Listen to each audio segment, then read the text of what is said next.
I think it's very profitable. Yeah. We grazed last winter. It cost us 80 cents a day per cow and 40 cents a day per calf. Okay. And that's pretty profitable where I come from. Yeah. And that's including seed costs. Like, what all does that include? That's all in. That's our, that's allowing like land rent, seeding, spraying, like that. That's all in. Absolutely, yeah. When you go from an average, of 10 ton on a really good year with full input, fertilizer, everything, to just you put these seeds together at about, between $30 and $40 an acre, and we've seen up to 15 ton. It's kind of a pretty much a no-brainer, I guess, to put it blunt, but we're really happy about it, yeah. Yes, because our inputs have gone down big time. Our fertilizer bill is a quarter of what it used to be. And what's your seed bill like? Well, it's fairly decent, but it's actually not that bad. I think this crop here is about $30 an acre for the seed, which if you're seeding 2 or 3 bushels of barley, it's this expensive barley, it gets up there too. I think so, because we haven't had to look for extra feed to make silage, or we've always seemed to have enough tonnage out of the silage because we don't feed silage year round. We just feed it for the winter, and then we hope to have our pile cleaned up before spring, before it gets muddy. So I definitely see the potential for it to be profitable. I don't know if I'm far enough into it really to give a good answer on that at this point. If you push the numbers, I think it would probably be negative at this point, but because we really haven't seen the full outcome of this year yet, and it's only my second year into it. So, but I definitely have confidence that it can be profitable. Well, I've learned a few things doing this.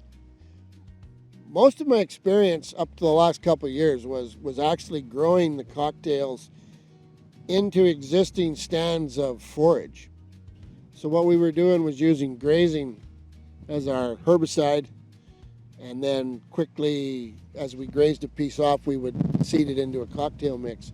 And so what I seen, and the reason we did that was we thought that in the fall of the year it might make a really good creep feed for our calves, which it does. And so we've learned a few things. So that's one of the things I'm proud of, because we didn't use any herbicides and we got results. I did learn something. Last year was a wet year, which I thought I always needed more moisture to make that work. And I found out that didn't actually work. That just enhanced the grass more, and I didn't really get any of my cocktail survived. So when it was slightly drier, it actually worked better. And so that was a real learning experience for us. It all started really well. Everything looked good. We were really happy. We got our inch of rain immediately after we seeded it, and we were just thinking we nailed her on the head this time. And actually, it didn't work. The grass just took off and smothered everything out. So yeah, that's one of the proudest things. If you can do that without herbicide, and you still utilize some different species in your grass. And on those fields that I have done that with, we now have them back into, we've taken them from grass to a cocktail rotation, back now into conventional, or not conventional, but into organic oats. And the yields are really good. And it seems to have slowed the weeds down a little too by doing that. We're not having reoccurrence of thistle that you would have if you continually just farmed it. Well, we grew a Rip River crop last year, and yeah, we grazed cows till the middle of January, and yeah, no, it was a lot of fun, because it was, everybody in the country was wondering what the heck I was doing. So that was kind of fun. And so yeah, no, it was kind of neat. Like I had more conversations about soil health last summer. So yeah, no, that was kind of fun. Yeah. Tonnage. is the big one. The side effects that are really cool are looking at all the pollinators coming through to like this facility and stuff. That is really neat to see. Go out in the field and just hear it buzzing. And improving, another one, the big one is improving our water infiltration. We got some fields that had perennial sloughs on it that now the water just goes away. The tonnage on some of this stuff, like there's been years that we couldn't even walk through it. It was just unbelievable. And, you know, and the grain crops were average, and then this stuff just unbelievable, the amount of tonnage some of it provides. And yeah, I guess I would say the greatest success probably was the mixture, the fall mixture that I seeded that we're grazing this year. I would definitely consider that a success. It turned out well. I guess just the soil health and seeing the improvements of what it's doing and being able to just put your seed in the ground and just watch it grow and be healthy is quite a phenomenal experience really for us, because we're used to just always worrying about these little problems, but now it's a little different. Last year was my biggest wreck. I thought I had the world by the tail, and it just absolutely got nothing. And we tried it with a couple different seeders too. We were doing all kinds of experimenting and thinking, man, with this moisture, we're going to learn something. And we did learn something. We learned that the moisture helps the grass, and that smoked us out. We still got a lot of biomass from what we did. You know, the little bit of irritation we did to the soil seeding it actually enhanced the production of the grass. So we still got our biomass. We just didn't get the varieties we seeded. There's two things we learned. One was you have to be kind of careful where you put it, because the first year we grew it was kind of along an elk run, and they just smashed down 40 acres. You know, so it was a lot of feed, and we found out that we can't be compensated for wildlife damage when you have a mixed blend, which was a little surprising, and yeah, that was it wasn't a real wreck, but I mean, but the elk took half of the grazing out because they stomped it into the snow, and then the snow crusted off, and the cows had a real hard time getting to the feed then. Yeah. But now we're a little more particular. Like, we keep it up away from the river, and that makes a huge difference. Yeah, right across the road.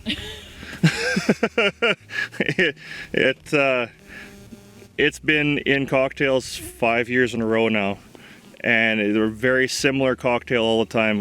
Over there we may as well be growing canola in snow. We need to shake the system up a little bit.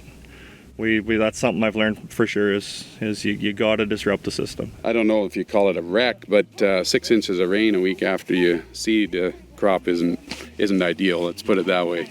And that was the experience this year on some of it, and a lot of it either drowned or rotted. The seed rotted or just didn't germinate. And there's spots in the fields that are coming, and I think will be okay. But I guess you call that a wreck if you want to. I wouldn't call them wrecks. I mean, we try and, experiment a little bit every year. So you try these things and they fail, but it's not a failure. It's a learning experience, right? So when you see it doesn't work, and we try and give it a chance for a couple of years.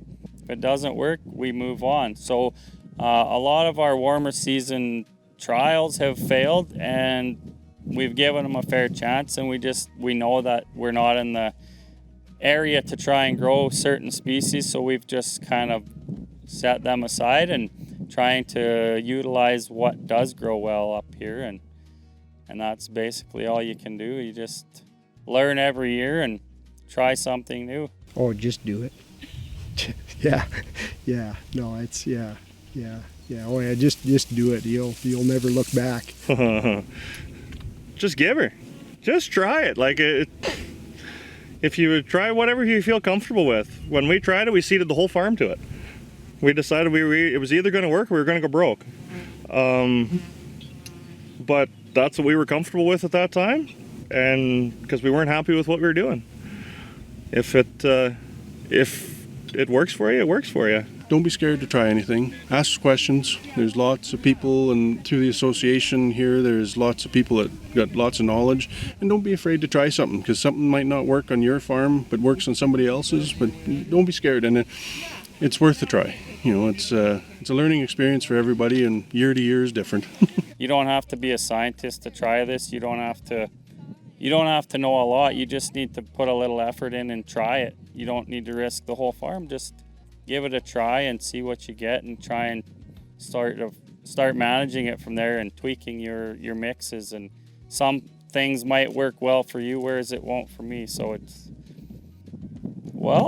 I would say check into the Peace Country Beef and Forage Association, because they have like a very good base of knowledge now with the research that Akeem's been doing, and they've put some stuff together that really helps you see what you can do in the area we're in, and anywhere really, to try.